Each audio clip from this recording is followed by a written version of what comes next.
सर्वेभ्यो नमो नमः। आप सभी का स्वागत है। आज के इस क्लास में हम सभी पढ़ने वाले हैं नेस्दीय चरितम। नेस्दीय चरितम जो कि संस्कृत साहित्य का एक महत्वपूर्ण अध्याय है, एक जिसको हमें पढ़ना है। कई एग्ज़ाम में इसके बारे में प्रश्न पूछे जाते हैं। तो यह जो महाकाव्य है, ये महाकवि श्रीहर्ष द्वारा रचित है। यह एक बड़ा काव्य है, ये बहुत ही बड़ा इसका कलेवर है, जिसमें 22 सर्ग हैं। टोटल कितने 22 सर्ग हैं और प्रत्येक सर्ग में 100 से अधिक पद्य यानी कि श्लोक हैं। और उसमें भी 13वें और 19वें सर्ग को छोड़ करके, जिसमें कि केवल 55 और 66 श्लोक हैं, बाकी सभी सर्ग बड़े हैं। कई में तो 150 पद्यों तक के लगभग देखने को मिलता है। तो इसलिए यह एक बड़ा कलेवर वाला काव्य है, जिसमें टोटल 22 सर्ग हैं। इसके बारे में बात कर चुके हैं।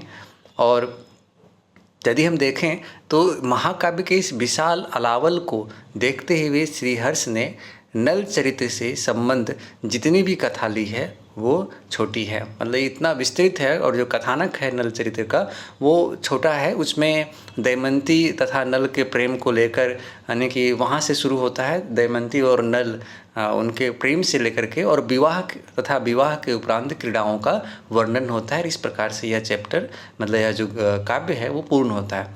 तो इसमें कथा किसका है, तो नल और दमयंती का पूरा कथानक इस पे चलता है। अब हम बात करते हैं कि पूरे इस कथानक जो बहुत ही रोचक है, अच्छा है और प्रेरक भी है। इसमें काव्य की दृष्टि से बहुत सारे तत्व आप इसमें देखेंगे। तो प्रथम सर्ग में नल का वन विहार वर्णित है। नल है वो वन विहार वन में भ्रमण कर रहा होता है। और वहीं पर द्वितीय सर्ग में देखा जाए तो हंस के द्वारा दमयंती के सौंदर्य का वर्णन किया जाता है, यानी कि हंस जो है वो दमयंती के सौंदर्य के बारे में नल को बताता है।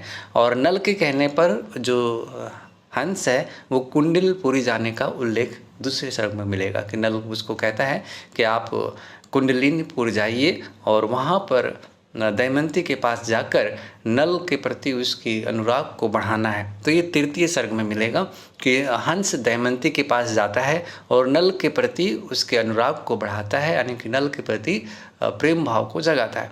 चतुर्थ सर्ग में दमयंती के नल गुण श्रवण, यानी कि नल के विशेषताओं को सुनने के पश्चात उसके बारे में हंस के माध्यम से जानकारी मिलने के बाद उसके कारण, उससे जनित पूर्व राग सूचक वियोग की दशा का उहोक्तिमय वर्णन है।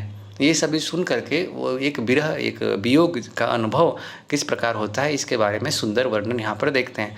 पंचम सर्ग में इंद्र, अरुण, वरुण, इंद्र, अग्नि, वरुण और इन सभी देवताओं के साथ वो सभी देवता नल को एक अपना दूत बना करके वहाँ पर दमयंती के पास भेजते हैं। तो ये षष्ठम, सप्तम और अष्टम सर्ग में नल का वहाँ जाने का वर्णन है और दमयंती का नखशिख चित्रण है, यानी कि नाखून से लेकर के, यानी कि नख से लेकर शीर्ष तक का सौंदर्य का चित्रण मिलता है। वह देवताओं के संदेश को, यानी कि इंद्र, वरुण, अग्नि आदि जो देवता थे उनके संदेश को दमयंती से कहता है।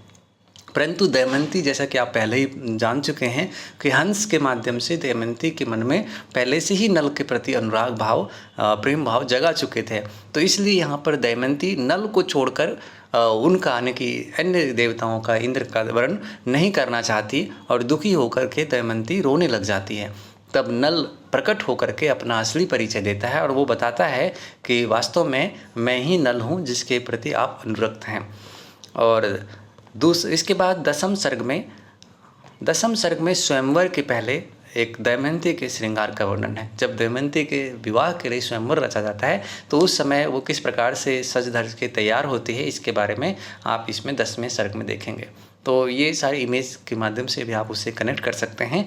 और 11वें, यानी कि एकादश और द्वादश सर्ग में सरस्वती के द्वारा स्वयंवर में उपस्थित राजाओं का वर्णन है। राजा जो दमयंती के स्वयंवर में उपस्थित है उन सभी के वर्णन किससे हुआ है, तो माता सरस्वती के द्वारा यहाँ पर देखते हैं।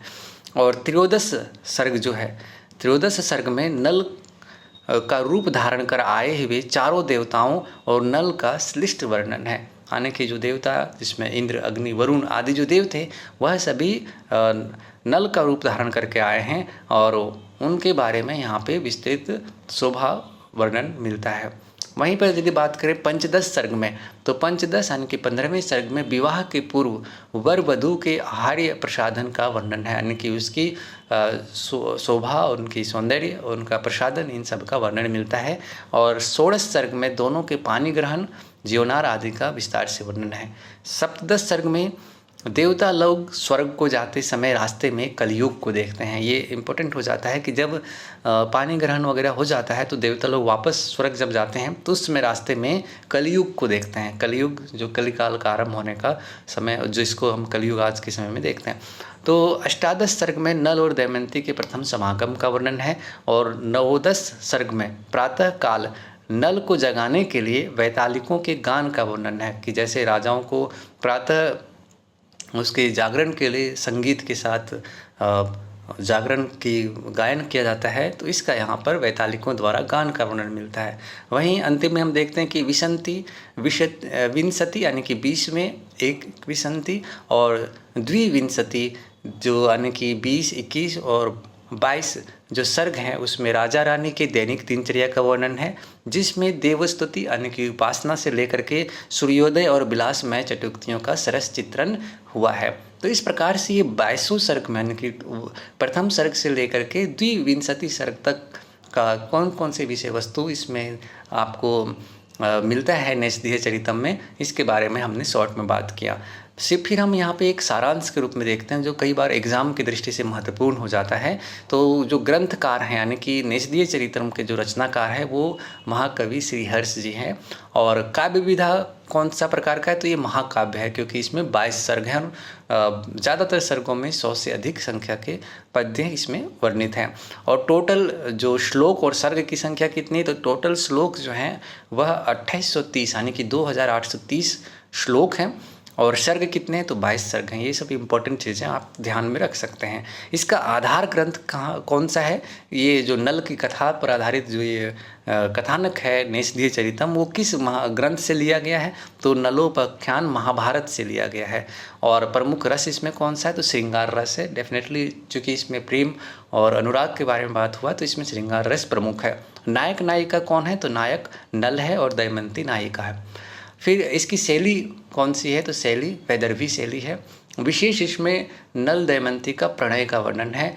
और प्रमुख सूक्तियाँ भी आप इसमें चाहें तो ध्यान रख सकते हैं। आर्जवम ही कुटिलेषु न नीतिः जनाननेकः कर्म प्रस्यसति मितं च सारं च वचो हि वाग्मिता कर्म कह स्वकृतमत्र न भुक्यते दुर्जया ही विषया विदुषा अपि। ये सारी सूक्तियाँ हैं जो आप पूरा ग्रंथ आप पढ़ेंगे, जो ये कथानक है, ये काव्य जब पढ़ेंगे तो ये सारी सूक्तियाँ आप सीक्वेंस में आपको अच्छे से समझ में आएगा। और आगे जब इसका विस्तृत वीडियो बनाएंगे तो उस समय हम इस पर डिटेल में बात करेंगे। तो आज यहाँ पर हम इसमें नैषधीय चरितम में देखते हैं कि नैषधीय चरितम क्या है। इसमें नल और दमयंती की प्रणय कथा है, उसमें जिसमें इसका एक हंस एक माध्यम बनता है, देवता आदि इसमें सम्मिलित होते हैं। ये सारी कथानक को देखने के बाद आप सभी आई थिंक इस बारे में जान चुके होंगे और आगे आप अपनी डिटेल जो पाठ्य वस्तु है उसको पढ़ करके और अच्छे से समझ सकते हैं। बाकी फिर मिलते हैं नेक्स्ट के विस्तृत वीडियो में। तब तक के लिए आप सभी को धन्यवाद, नमस्कार।